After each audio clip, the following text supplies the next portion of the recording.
요셉의 인생사를 통한 교훈 1번, 오늘 시리즈로 요셉의 생애가 다 맞춰지기까지 시리즈로 함께 보도록 하겠습니다.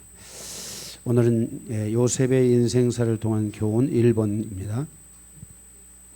오늘 말씀은 서론을 좀 보고 본론을 가서 세 개의 대지로 나눠서 함께 살펴보도록 하겠습니다. 먼저 서론입니다. 요셉을 이스마엘에게 팔아넘기고 이에 대한 죄책감에 사로잡혀 고통의 나날을 보내면서 유다 인생사의 최대 이기의 순간에 다말의 결단과 확신은 유다를 향한 하나님의 국률로 드러나게 되는 것을 보았습니다. 왜냐하면 하나님은 다말을 허락하셨고 다말을 사용해 주셨기 때문입니다. 이 과정에서 오늘의 성도에게 주시는 중요한 교훈은 무엇인가? 그것은 다말을 통해서 세워진 유다의 장자권이 무엇을 의미하는가 하는 것입니다. 그것은 예수 그리스도가 오시기 전과 오신 후에 존재했던 믿음의 후손들, 제가 여러분들에게 좀 이해하기 쉽게 예수 그리스도가 오시기 전, 예수 그리스도가 오신 후, 이렇게 제가 표현을 하고 있습니다. 예수 그리스도가 오시기 전과 오신 후에 존재했던 믿음의 후손들, 여기에도 아브라함을 통한 믿음의 후손들이 다 존재했다는 것입니다. 예수 그리스도가 오시기 전에도 바로 아브라함을 통해서 주셨던 그 믿음의 후손들이 있었고, 이곳에서도 그것이 있었고, 그리고 그 후손들 가운데 하나님이 약속하신 후손은 여럿을 다 이름 많은 사람을 가리켜서 후손이라 하지 않고, 바로 약속하신, 하나님이 보내시겠다고 약속하신 그 후손은 바로 예수 그리스도가 바로 아브라함에게 하나님이 약속하신 후손이라는 것을 알려주고 있습니다. 그러면 아브라함의 때에 아브라함의 아들로 낳은 이삭이나 이런 사람들 누구냐면 바로 예수 그리스도에 대한 다 예표입니다. 이해가 되셨습니까? 예. 그래서 오시기 전과 오시고 난 후에 존재했던 믿음의 후손들, 즉 아브라함의 자손들에게 미치는 영향력, 유다의 장자권이 이 전 세대에 미치는 영향력은 무엇인가 하는 것입니다. 이해가 되셨습니까? 그것은 바로 예수 그리스도이십니다. 예수 그리스도가 오시기 전에도 예수 그리스도가 오시기 후에도 가장 중요한 이 모든 믿음의 사람들의 여정의 핵심이 되는 것은 바로 예수 그리스도가 오셔야 된다는 것입니다. 예수 그리스도가 오심으로 예수 그리스도가 오시기 전 이전의 세대나 이후의 세대가 다 바로 하나님으로 말미암아 의롭다함을 얻을 수 있는 하나님의 거룩한 백성이 되기 때문인 것입니다.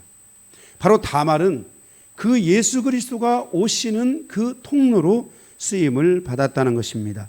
다른 말로 말하면 유다가 그 통로로 쓰임을 받아야 되는데, 유다가 그 인생의 자기 인생의 그 동생에 대한 그 누적된 아픔과 고통 때문에 그가 애굽에 내려가서 하나님이 원하지 않는 결혼을 하고 그 과정에서 자식들이 죽고 다 죽고 결국은 이제 자신과 그 막내 아들만이 살아남게 되는데, 요셉은 지금 자기 막내 아들에 대한 죽음에 대한 고통이 고통의 그 죽음에 대한 염려 때문에 아무것도 못하고 있을 그때에 이 다말이 그 유다 지파의 유일한 그 상수권을 이어갈 수 있는 통로였는데, 바로 이 세라를 선택하지 않고 이 다말이 유다를 선택해서 바로 이 통로로 쓰임받는, 장자권의 쓰임을 받는 그 과정이 바로 우리에게 주는 교훈이 무엇이냐 하는 것입니다.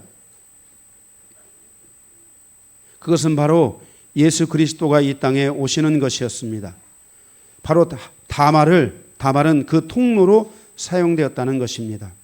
예수 그리스도께서 육신을 입고 이 땅에 오실 것을 창세 전부터 성경은 우리에게 예언되어지고 말씀되어지고 있는 것을 보게 됩니다.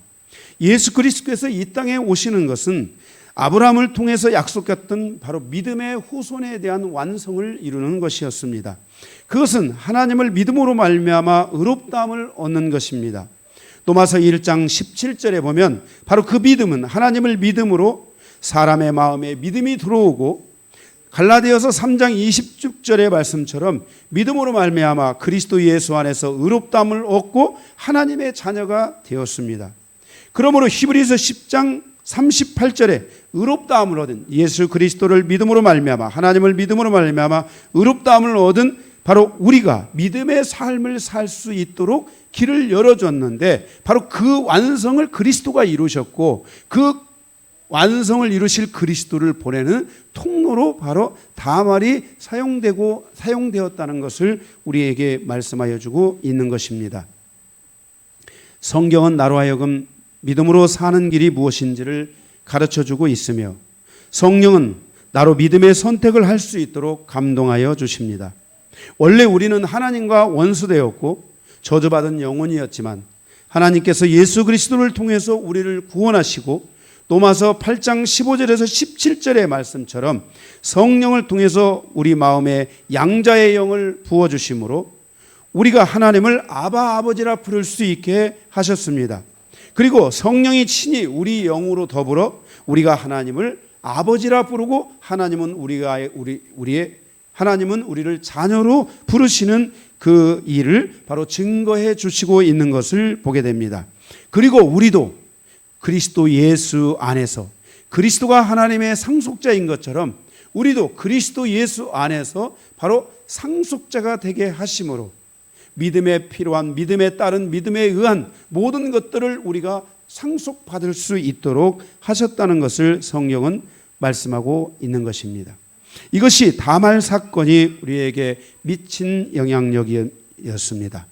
다말의 사건이 있기 전 유다가 요셉으로 인한 고통의 시간을 보내며 있을 때, 바로 그 고통의 시간 속에 있는 그때에 요셉에게는 어떤 일이 일어났는가 하는 것이 바로 오늘 창세기 39장에서부터 창세기 50장까지 있는 내용이라고 할 수 있을 것입니다.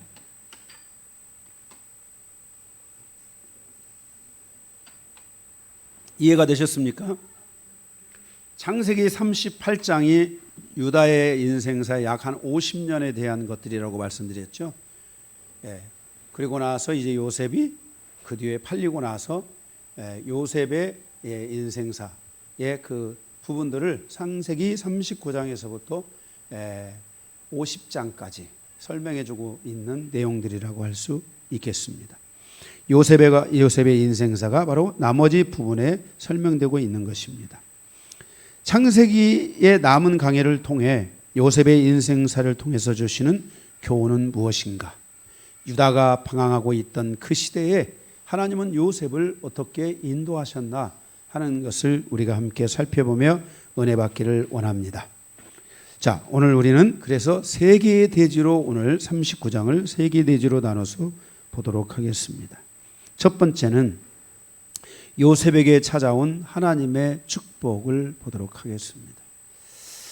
사실 이 판자는 다리를 뻗고 자지 못하는데, 팔림을 받은 자는 하나님의 은혜로 다리를 그래도 뻗을 수 있는 은혜가 생기게 됩니다. 오늘 이제 그 축복, 여러 축복들이 있지만 그 첫 번째 축복이 보이는데, 바로 오늘 요셉에게 찾아온 하나님의 이 축복에 대한 축복의 원리를 한번 좀 우리가 생각해 보도록 하겠습니다. 자, 축복의 원리. 첫째는 1절에서 2절 말씀처럼 하나님의 축복은 내가 느껴야 됩니다. 다른 사람이 축복을 막 받아서 그것을 박수치는 것은, 축복은 축복이지만 내가 느끼고 내가 받는, 내가 느끼고 나의 것이 되는 축복은 아닙니다. 그래서 하나님의 축복은 내가 느끼고 내가 알고 그렇게 가져갈 수 있어야 됩니다. 그래서 여러분들의 삶에 이 하나님의 이 축복의 오늘 이 원리 네 가지를 여러분이 놓고 좀 기도하셔야 됩니다. 전 이런 것들을 제가 기도하라는 이유는 제가 다 기도해 온 거예요. 제가 이 영성의 시간을 통해 기도해 온 거예요. 여러분들에게도 이런 기도가 있기를 바랍니다. 둘째는 3절에 하나님의 축복은 상대방도 느끼고 상대방도 알게 한다는 것입니다. 그러니까 하나님의 축복은 나만 느끼고 끝나는 게 아니라 내가 느낀 하나님의 축복이 상대방도 느낀다는 겁니다. 하나님이 정말 당신의 생애와 당신과 함께하고 있다는 것을 내가 느낀다. 이런 것들을 느껴야 됩니다. 이게 만약에 내가 앞에 첫 번째 거는 내가 하나님 나를 축복하셨다 느끼는데 상대방이 안 느끼고 있다면 아직 그 하나님의 축복의 강도가 안 된 겁니다. 아직 하나님의 축복이 여러분에게 온전히 이루어지지 않은 것이라고 할 수 있습니다. 그래서 여러분들이 이 부분을 위해서 기도해야 됩니다. 셋째는 4절에 그 결과로 믿음의 사람들도 세상 사람들로부터 은혜를 잊게 됩니다. 자, 우리가 이 하나님의 축복이 우리에게 구체적으로 오기 위해서는 사람이 주변의 모든 환경과 사람이 나를 향해서 열려져야 된다는 것입니다. 한 10년만 열려져도 5년, 10년 여러분들의 평생에 이것이 열어진다면 여러분이 살아가는 인생의 죽음 앞에 이르를 때까지 이 나의 주변에 있는 모든 환경이 나를 향해서 열려질 수 있다면 그것이 바로 하나님의 축복이라는 것을 기억해야 됩니다. 자, 나도 느끼고 너도 느끼기는 하지만 느낌으로 끝나고 뭔가를 아는 걸로 끝나는 게 아니라 정말 구체적으로 환경이 나를 향해서 모든 축복된 환경이 쫙 열어지는 겁니다.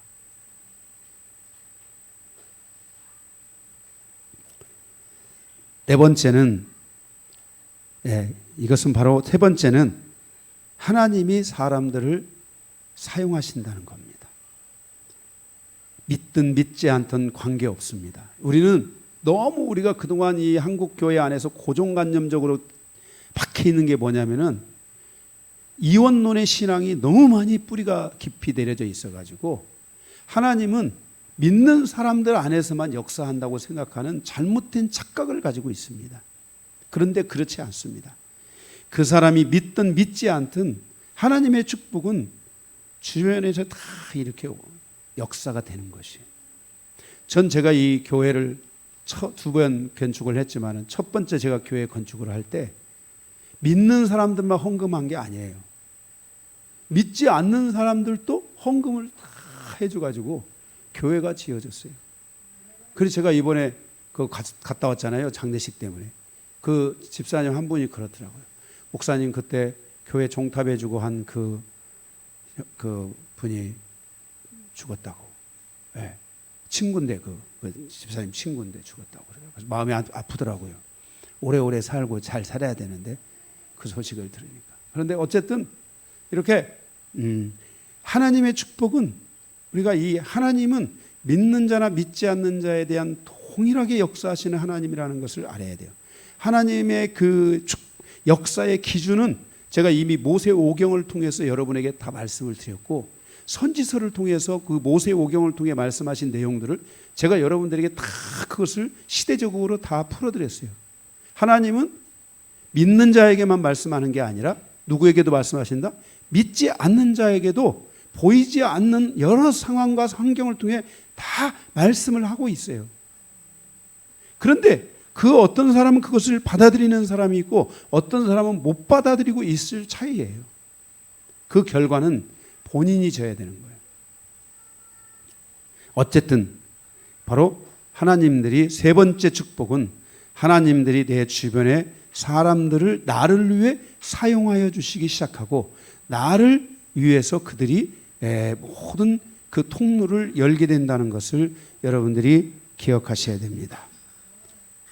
네 가지는 위해서 기도해야 되겠죠. 네 번째로는 그 결과로 하나님은 요셉을 위하여 요셉에게 은혜를 베푸는 것을 요셉에게 은혜를 베푼 자들을 축복하시기 시작한다는 것입니다.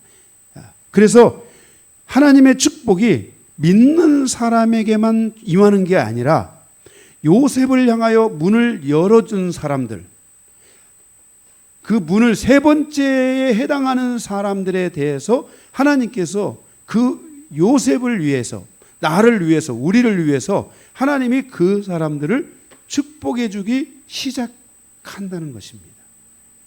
실질적으로 저는 제 삶에 하나님이 이런 은혜를 베푸실 때 제 주변에 있는 많은 목사님들의, 특별히 제 주변의 많은 목사님들이 저를 정말 높여주기 시작하는 것을 보게 됐습니다. 그런데 놀라운 것은요, 네 번째처럼 하나님이 그분들을 다 높이셨어요. 그리고 그분들이 얘기해요. 지금도 그분들이 그렇게 함께 했던 분들은 지금도 친구고 나보다도 훨씬 유능하고 나보다 훨씬 탁월하신 분들인데도 제가 가면은 아유, 강 목사님 안수 좀 해주라고. 제가 무슨 목사님들한테 뭐 안수할 거리가 됩니까? 같은 연배인데. 그런데도 목사님들이 그거를 전혀 불편하게 생각하지 않고 오히려 기쁘게 생각하고 있다는 것이에요. 여러분들의 인생사에 제가 이거는 한 부분만을 얘기한 거예요.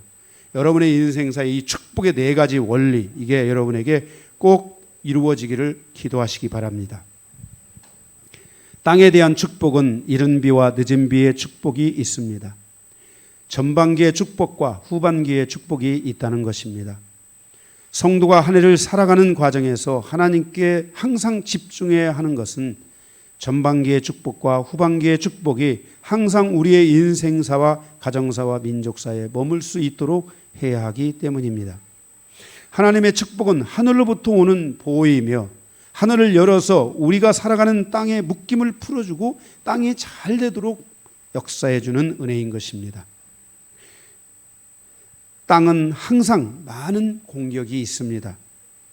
땅은 항상 사단의 전략적인 공격들이 존재합니다. 그래서 하나님이 풀어주시지 않으면 안 됩니다.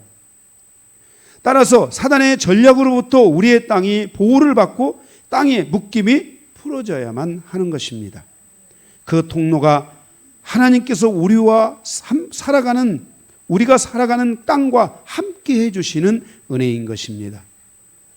하나님께서 나와 함께 하심을 확신할 때 내가 있는 그 땅에 하나님이 함께 하심을 확신하고 믿음을 가지고 때로는 주장하기도 하고 때로는 선포하기도 하고 때로는 기다리며 때로는 간절히 기도함으로 우리의 인생사와 가정사와 민족사를 위한 모든 하나님의 축복을 믿음 안에 풀어가는 바로 그 강력한 은혜를 갖게 되는 것입니다.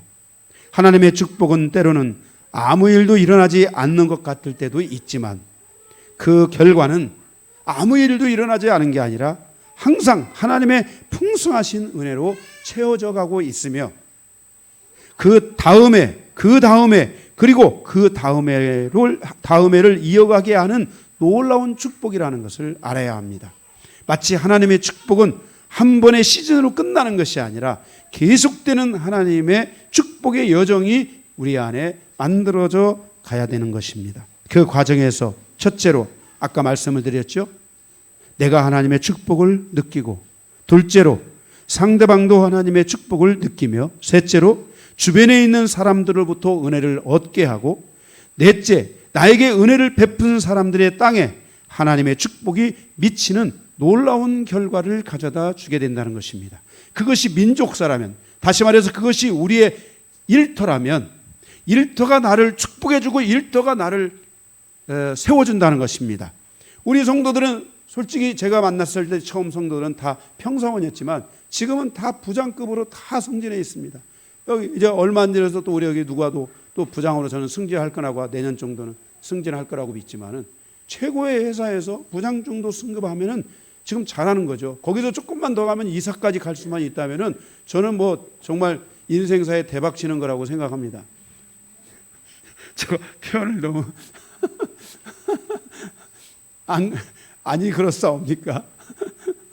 예, 그런 겁니다. 그래서 여러분의 인생사가 이렇게, 그런데 하나님께서 그렇게 나를 높여준, 나를 세워주고 나를 위해서 해준 그들을 하나님께서 민족사적인 관점에서 그 회사들을 축복하시기 시작한다는 겁니다. 그 회사가 잘 되고 그 회사가 견고해지고 그러면 여러분들은 거기서 알아야 됩니다. 아, 정말 뭐 잘난 척을 하는 것이 아니고 마음속으로 하나님이 나 때문에 우리 회사를 축복해 주시고 있구나. 그러면 여러분들 마음이 얼마나 든든합니까? 월급을 받아도 얼마나 여러분들이 자신감 있게 담대하게 받아올 수 있습니까? 그죠? 예. 월급 받아오는데 당당하게 담대하게 받아와야 되죠. 저는 저의 인생사의 과정에 있어서 제가 정말 기도를 해줬던 분들이 있습니다. 그런데 제가 기도를 10년, 한 15년 이렇게 해주면은 진짜 하나님의 놀라운 역사가 그분들과 함께하는 것을 저는 수도 없이 지금까지 보아왔습니다.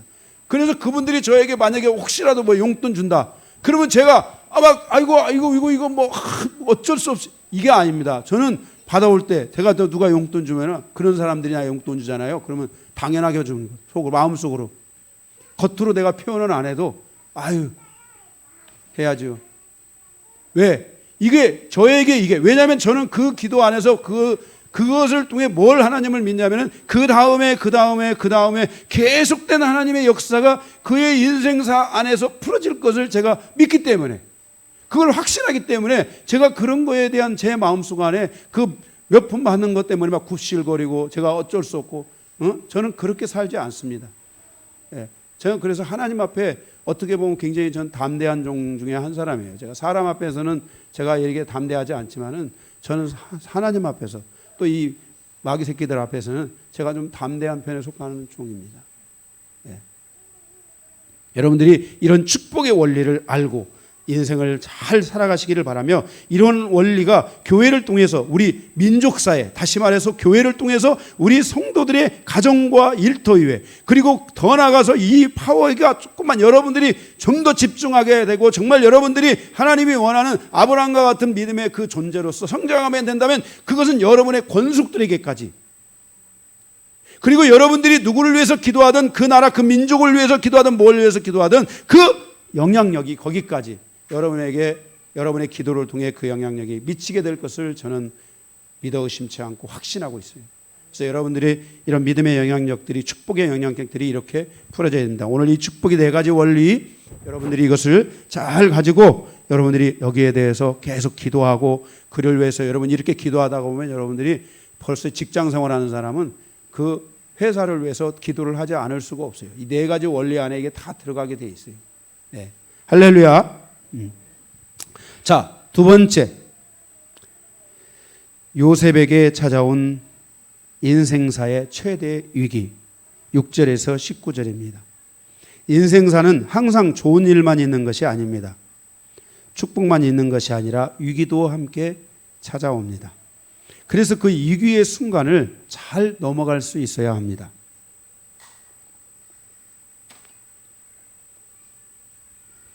인생에서 넘어지는 사람도 있고, 그 넘어짐이 위기를 극복하지 못한 자신의 잘못이라는 것을 알고, 제가 지금 여기 이 대목을 읽어드리는 부분들을 여러분들이 10번 이상 다 보셔야 들어야 됩니다. 제가 이거는 하나님께서 저에게 확신하고 주시는 내용들이라, 제가 그냥 이 말씀에서 그냥 어떤 내용들을 읽어가는 것 같아도 제가 마음속에 제 삶에 하나님이 주신 말씀 안에서 확신들을 여러분에게 풀어서 전하는 겁니다. 다시 한번 말씀드립니다.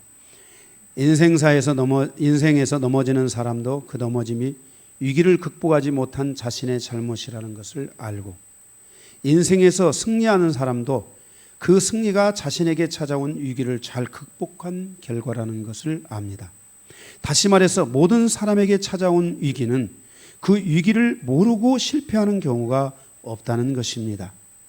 알고 넘어지는 것이며, 알지만 극복하지 못한 결과일 수 있습니다. 그 어떤 누구도 자신의 인생사의 위기를 모르는 사람은, 또 모르고 지나가는 사람은 하나도 없습니다. 또 그 위기가 자기에게 올 것이라는 것을 감지하지 못한 사람도 하나도 없습니다. 따라서 인생사의 위기는 결국 자기 자신의 책임이라는 것을 반드시 기억해야 합니다. 특히 인생사의 모든 위기는 전략적으로 찾아올 수 있다는 것을 알아야 됩니다. 다시 한번요. 인생사의 모든 위기는 전략적으로 찾아올 수 있다는 것을 반드시 알아야 한다는 것입니다. 위기가 전략적으로 찾아온다는 것은 사단의 역사가 있다는 것입니다. 무당들은 귀신의 역사라고 말하죠. 지가 귀신이면서 또 귀신을 말하니 뭐라고 할 수는 없지만 귀신의 역사가 있다는 것입니다. 또는 사단의 세력들, 또는 사단의 추종자에 의해서 찾아온다는 것입니다. 또한 영적인 역사에 의해서 위기가 만들어집니다. 내 안에 영적인 상황을 방치하고 있으면 그 영적인 역사가 나의 생각을 건드리고 나의 어떤 패턴들을 건드리고 내가 갖고 있는 어떤 그 감정의 방식들을 건드릴 수도 있고요. 의지의 방식이나 내가 갖고 있는 생각, 지식의 방식이나 이런 것들을 사단이가 건드릴 수 있습니다. 그래서 성도들은 이 하나님의 영으로 맑아져야 됩니다. 우리가 성경에 순결한 영혼, 순수한 영혼, 청결한 영혼이다라고 말할 때는 바로 성령과 말씀 안에서 계속 자기의 영혼을, 구약에는 이사야서는 이렇게 해서 빤다, 이 빨래를 빤다 할 때 영혼을 빤다, 영혼을 빨아야 된다, 이렇게 성경은 표현하고 있어요. 자기 영혼을 계속 자기의 생각과 자기의 이 모든 것들을 날마다 자기의 하나님의 말씀과 하나님의 영을 통해서 이것을 여러분들이 이 청소하는 작업들을 해야 합니다. 그렇지 않으면 자기도 모르게 자기 안에 있는 영적인 그 역사에 의해서 위기가 만들어지고, 뭐라고요? 그런 영에 의해서 역사가 만들어지게 되고 사단이가 그것을 흔들어 버리는 거죠. 사단이가 내 영을 그렇게 흔드는 거죠. 예. 그래서 이게 영이 이런 역사들이, 위기가 전략적으로 다가올 수 있다는 걸 알아야 돼요. 그래서 여러분들이 항상 영혼이 맑은 상태에서는 이런 전략질이 잘 통하지를 않아요. 할렐루야. 예. 때로는 부부싸움도 영적인 상황으로 막 그거에 의해서, 영적인 상황에 의해서 치달을 때가 있어요. 정신 바짝 차리지 않으면은 진짜 내가 원하지, 어떤 싸움은 내가 진짜 원하지 않는데 거의 하늘에 닿는 경우가 있어요. 점프해서. 그죠? 내려오기가 막 힘들 것 같은. 정말 내가 원하지 않은 거였고, 정말 내가, 그렇게 계획 세운 것도 아닌데, 이게 막 천장에 올라가가지고 붙어서 내려올지라고 올라가네. 이런 경우도 있을 수 있어요. 그래서 여러분들이 영이 맑아야 되고, 가정에 여러분들이 가셔서 이런 자꾸만 여러분들이 청소도 많이 하고, 저는 여러분들을 위해서 그래서 제가 영적 싸움을 해드리고 있기는 하지만은 여러분들도 이런 것들을 좀 인지하실 필요가 있다고 봅니다. 이런 영적인 역사에 의해서 위기가 만들어지고 생길 수 있고, 그것이 공격이라는 것을 알 수 있고, 여러분들이 싸우면서 이게, 야, 내가 지금 공격받고 있다. 야, 싸우면서, 야, 이게 내가 지금 내가 원하는 말들이 아닌데, 싸우면서 여러분들 막 이런 게 있어요, 없어요? 싸우면서 막, 이건 내가 원하는 거다. 막 내가 정말 이렇게 하는 분들이 있어요? 없어요. 예, 없어요. 이게 자기가 원하지 않는데 지금 막 이게 막 그런 것들이 찾아올 수 있어요. 또한 이런 영적인 역사에 의해서 유혹이 내게 다가온다는 것을 알 수 있고, 그것이 내가 가지고 있지 않은 다른 방식으로 나에게 접근하여 온다는 것을 알 수 있다는 거예요. 다시 말해서 제가 위기라는 것은 다 내가 알 수 있는 거라는 거예요. 전략적으로 다가와도 그 전략적으로 다가오는 것에 대해서 우리가 조금만 깨어있으면 알 수 있는 거라는 거예요. 깨어있지 못하기 때문에 우리가 또 당할 수도 있다는 거예요. 이 말은 내가 진리 안에서 정신을 차리고 진리 안에서 올바른 영적 질서를 가지고 있고 진리 안에서 살고 있는 그 믿음이 온전히 세워진다면 이것은 능히 이길 수 있다. 다시 말해서 위기가 오지만 위기는 이길 수도 있다. 자, 옆에 우리 얘기 한번 합시다. 위기가 오지만 위기는 이길 수도 있다. 제가 본인도 느꼈겠지만은 제가 어떤 성도의 위기감을 느끼고 제가 계속 쪼듯이 얘기한 경우도 있어요. 이렇게 해라, 이렇게 해라, 이렇게 해라. 왜냐하면은 위기가 올 때 그 위기를 이겨낼 수 있는 믿음도 있어야 되고 지혜도 있어야 되고. 그래서 제가 어떤 경우는 진짜 쪼듯이 이렇게 막 닭이 모이를 쪼듯이 이렇게 얘기를 해도 또 못 알아듣는 분은 끝까지 또 못 알아들어요. 아파. 왜 나에게 이렇게 아프게 하실까? 이렇게 하는 분들도 있을 수도 있어요. 그리고 나중에 와서 그런 분들도 있어요. 목사님 말이라도 들을 걸. 여러분, 인생의 위기는 우리에게 찾아오지만 이 인생의 위기를 우리는 이길 수 있어야 되고 이 인생의 위기를 최소화할 수 있어야 돼요. 내가 넘어지더라도 깨끼발가락 살짝 다치는 거하고 발목이 부러지는 거하고는 차이가 있어요. 여러분, 우리가 살아가는 이 땅에 대한 사단의 공격이 있다고 말씀드렸잖아요. 그로 인한 위기가 우리에게 순간순간 찾아오는데 그 위기를 다시 한번 모든 위기는 내가 알고 내가 느끼고 내가 깨달을 수 있다 라는 것을 여러분들이 잊으면 안 된다는 거예요. 갑자기 위기가 내가 걸어가는데 뒤통수를 누가 탁 쳤다. 그래서 위기가 온다. 개뿔. 아이고. 그런 위기는 없어. 그런 위기는 없어. 분명히 위기에는 내가 느끼고 내가 알고 내가 알 수 있는 것이고 그것이 전략적으로 다가온다 할지라도 그 전략적으로 다가오는 그 어떤 대상들이 있을 것이고 또한 그 전략적인 사단의 전략 안에서 내 안에 영적인 그런 어떤 것들이 휘둘려질 때 나타나는 위기, 그것이 휘둘려지면서 갑자기 큰 위기로 다가올 수도 있다는 것을 우리는 반드시 기억해야 돼요. 그래서 여러분 알아야 돼요. 위기는 내가 알 수 있는 것이기 때문에 위기는 내가 이길 수 있다.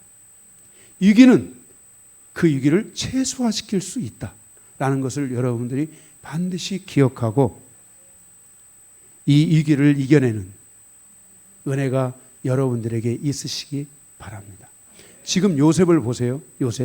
요셉은 그 상황에서 만약에 여러분 이 내용은 너무나 우리가 잘 아는 내용이고 여러분들이 다 읽어보시면 금방 지금도 읽었으니까 알 수 있는 내용이에요. 여기서 요셉이 지금 위기를 최소화한 겁니다. 이 위기를 어떻게 할 수가 없는 위기였어요, 이건. 그죠?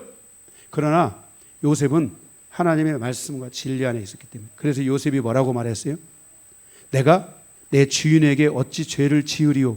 이렇게 말하지 않고 내가 어찌 내 하나님께 죄를 지으리오? 다시 말해서 뭐예요?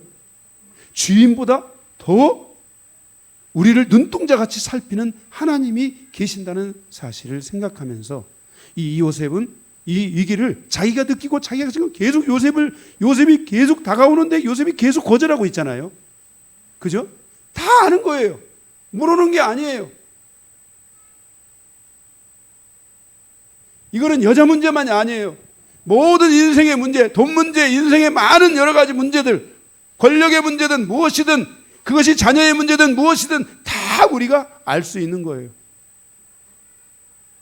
그거를 남에게 책임을 넘기는 게 아니라 여러분들이 오늘까지는 이전까지는 여러분들이 그 책임을 누군가에게 내 자녀에게 또는 그 누군가에게 조상 탓을 하고 이렇게 여러분들이 넘긴 것들이 있다면 오늘은 이 시간 말씀을 들으면서부터는 여러분들이 이런 생각을 좀 내려놓으세요. 아, 이건 내가 알 수 있고 내가 능히 이길 수 있었고 내가 이것은 최소화시킬 수 있었다. 다시 말해서 뭐예요? 늦었지만 다시 시작하고 늦었지만 다시 출발하고 늦었지만 나의 이 부족한 것들을 다시 메꿔간다면 다 메꿔져요. 다 메꿔져.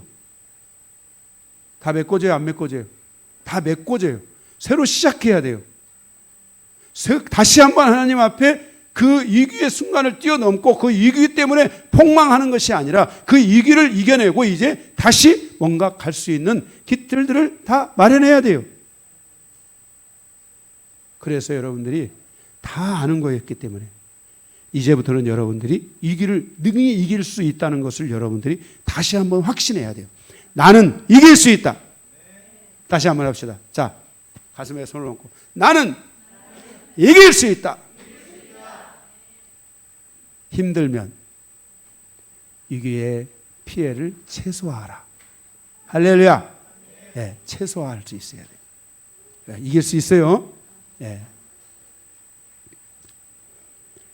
그래서 요셉은 위기의 순간에 넘어지지 않았고 그 위기의 순간을 최소화할 수 있었습니다. 우리가 남은 인생사가 진리 안에 있으므로 위기의 순간이 찾아올 때 능히 이길 수 있기를 바라고 위기에서 승리하는 삶을 살 수 있기를 바라고 소망합니다. 저는 우리 모든 성도들이 이 위기의 순간을 승리하기를 바라고 잘 이겨낼 수 있기를 간절히 소망합니다. 마지막 세 번째, 요셉에게 찾아온 기회. 축복 뒤에 위기가 왔는데 그 위기 때문에 인생사가 폭망하거나 그 인생사가 정말 절망과 좌절 속에서 정말 영원한 나락으로 떨어지지 않고 그 위기가 오히려 다시 뭐가 돼 돌아왔어요? 또다시 기회가 돼서 돌아왔다는 것입니다. 20절에서 23절. 올바른 영적 질서 안에서 이루어지는 인생사는 위기가 곧 기회가 되고 고난이 곧 새로운 전환점이 될 수 있습니다. 만약 여러분의 인생사에 가족사 안에 이런 어려움이 있을 때 이 어려움이 여러분이 진리 안에서 잘 이것을 여러분들이 이겨내면서 모든 그 위기를 최소화시키는 상황으로 여러분이 나아갈 수만 있게 된다면 그 순간은 지나가고 반드시 그것이 다시 우리에게 뭘로 온다? 기회로 다시 역전돼서 돌아온다는 것을 여러분들이 아셔야 된다는 것입니다. 바로 전화위복이 만들어지는 것입니다. 특히 하나님은 우리의 모든 생사화복을 아시고 주장하십니다. 이미 하나님께서 요셉과 함께하고 계셨기 때문에 요셉에게 찾아온 위기의 결과는 곧 결국 요셉을 더 큰 공경으로 끌고 가지 못하게 했습니다. 우리의 인생사가 고난과 아픔과 고통의 나날이 있을 수 있지만 문제는 이러한 고난 속에 있다 할지라도 하나님께서 우리와 함께하여 주신다면 우리의 아픔과 고통과 고난은 오히려 기회의 시간으로 다시 온다는 것입니다. 그래서 여러분들이 하나님께 집중해야 되고 하나님을 붙잡고 이것들을 이 위기의 순간을 넘어가게 되면 그 여러분의 그 위기는 넘어가면서 여러분의 손은 누구를 붙잡고 있어요? 하나님을 붙잡고 있기 때문에 이 위기가 다시 태세가 전환돼 가지고 여러분에게 전화위복의 시간으로 다가올 수 있다는 것입니다. 왜냐하면 하나님은 우리를 치유하고 회복하시는 하나님이기 때문입니다. 우리는 하나님의 치유와 회복의 은혜를 통해서 하나님의 시간 안으로 들어가야 합니다. 제가 이 부분은 여러분들에게 정말 말씀을 이게 어려운 게 아니고 여러분들이 이걸 놓고 기도를 안 하니까 어렵게 느껴지는 거예요. 이게 여러분의 인생사가 70이요, 80이라는 여러분의 인생사의 여정인데 이 여정에서 여러분들이 대부분이 좋을 때 하나님을 찾지 않아요. 진짜 어려울 때 하나님을 찾는 경우가 많아요. 그런데 그 어려운 순간에 내가 이 순간이 나에게 하나님을 만나는 시간이었다고 합시다. 이때 잘 들으세요. 이때 이 하나님과의 만남이 이루어졌을 이때 우리는 이 만남을 하고 내려가 버리면 안 되고 이 만남 속에서 우리는 하나님의 시간 안으로 들어가야 돼요. 이렇게 계속해서 이 하나님의 시간 안으로 여러분들이 들어가서 여러분의 여정이 하나님의 그 시간 속에서 여러분의 인생사회가 끝나갈 수 있도록 이 하나님의 시간 안으로 여러분들이 계속 흘러가는 것들이 굉장히 중요하다는 것을 알아야 돼요. 많은 사람이 이 하나님의 시간 안으로 들어가는 사람이 있고, 그래서 이 시간을 성경의 헬라어는 이 완전한 문자 중에 하나예요. 지구상에 존재하는 문자들 중에 가장 완전한 문자인데, 이 사람의 시간을 이 헬라어로는 크로노스라고 하고, 이 하나님의 시간을 카이로스라고 해요. 카이로스.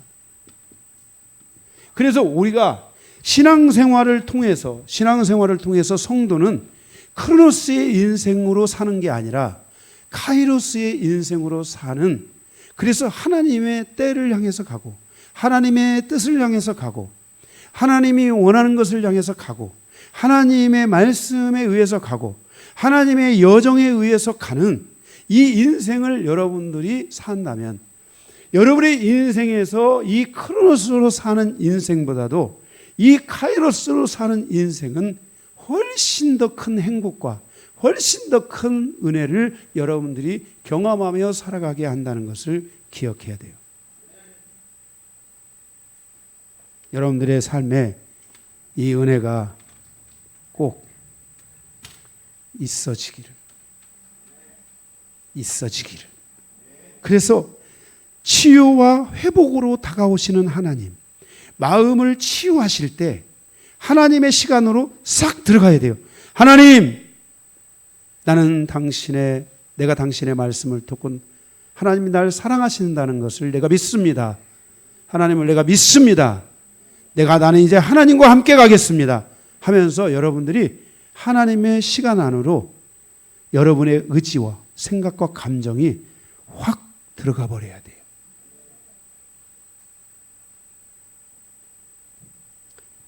기회는 누구에게나 찾아오는 것이 아닙니다. 이게 바로 여기 이 시간이 여러분의 인생사의 위기가, 여기에 위기라 그랬죠? 위기가 곧 뭐예요? 나에게 기회로 다가오시는 거예요. 이 위기의 순간에 하나님은 나를 치유하시고 회복하시고 나에게 은총을 베푸시는 일들을 여기서 하시게 된다는 거예요. 하나님은 여호와 샤파, 치유하시는 하나님이세요. 하나님은 우리를 치유하세요.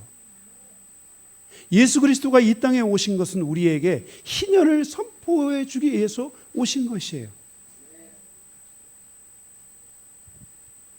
기회는 누구에게나 찾아오는 것이 아닙니다. 좀 더 명확한 표현은 누구나 하나님이 주신 기회를 자신의 기회로 삼는 사람은 많지 않다는 것입니다. 이 땅에 얼마나 많은 사람이 있습니까? 그런데 하나님께서 여러분에게 하나님의 이 기회를 허락하시고 있다는 것입니다.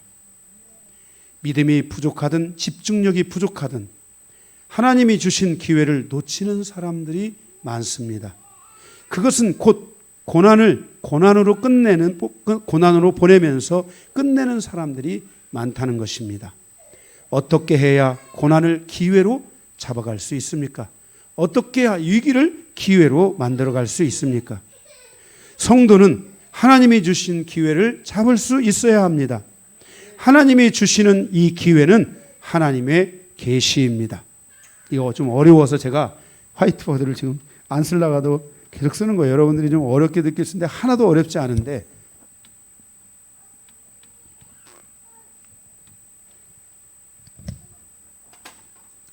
이 하나님의 시간 안으로 들어가서 하나님을 붙잡으면 기회가 나에게 계시로 다가오는데 하나님의 계시를 만날 수 있고 만나는 사람이 있습니다. 하나님의 계시를 만나지 못하는 사람도 있다는 것입니다. 하나님의 계시를 만나는 사람은 그 계시를 통해서 하나님의 지혜가 임합니다. 다시 말해서 이 하나님의 계시, 성경의 구약에는 하나님의 계시가 꿈으로든 예언으로든 여러 가지 형태로 드러나지만은 신약 성경은 사도 베드로에 의해서 사도 바울 등에 의해서 그런 환상이나 꿈에 대한 것보다도 하나님의 계시가 말씀하시는 하나님이기 때문에 말씀을 통해서 우리에게 계시된다는 것을 말씀하여 주고 있다는 것입니다. 다시 말해서 하나님의 말씀이 내게 들려옵니다. 하나님의 말씀이 단어로 내게 강하게 스며오기 시작하고 말씀이 자꾸만 들려오기 시작하고 그 말씀에 반응하기 시작하고 순종하기 시작하고 그 말씀을 놓고 기도하기 시작하고 계속 뭔가 그 말씀의 계시, 하나님의 계시가 오는데 계시가 오는 양만큼, 계시가 내 안에 채워지는 양만큼 뭐가 풀어지냐면 지혜가 임합니다.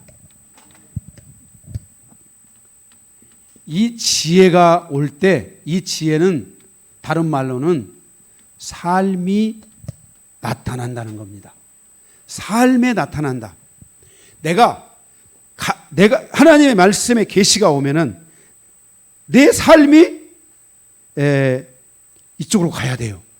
그런데 내가 그동안에는 내 삶이 계시가 없기 때문에 어디로 가야 될지를 모르는데 꼭 사단의 전략적으로나 땅의 공격 때문에 내가 꼭 이쪽으로만 가고 있어요. 이쪽으로만. 계속 이쪽으로만 가고 있어요. 그러니까 뭐가 될 때 안 되는 거예요. 가다가도 또 이쪽으로 가는 거예요. 이렇게. 가다가도 이쪽으로 가고. 잘 들어야 돼요. 조금 가다가도 다시 이렇게 가는 거예요. 가서는 안 되는데. 그런데 하나님의 계시가 임하면 그 계시에 의해서 하나님의 지혜가 나를 지혜가 있는 쪽으로, 하나님의 지혜가 있는 쪽으로, 하나님의 원하는, 하나님이 주시고자 하는 삶이 있는 쪽으로 나의 발걸음이 간다는 겁니다. 말도 전에는 이쪽으로 오른쪽으로 가던 말도 이제는 어디요? 왼쪽으로 간다는 겁니다. 왼쪽으로.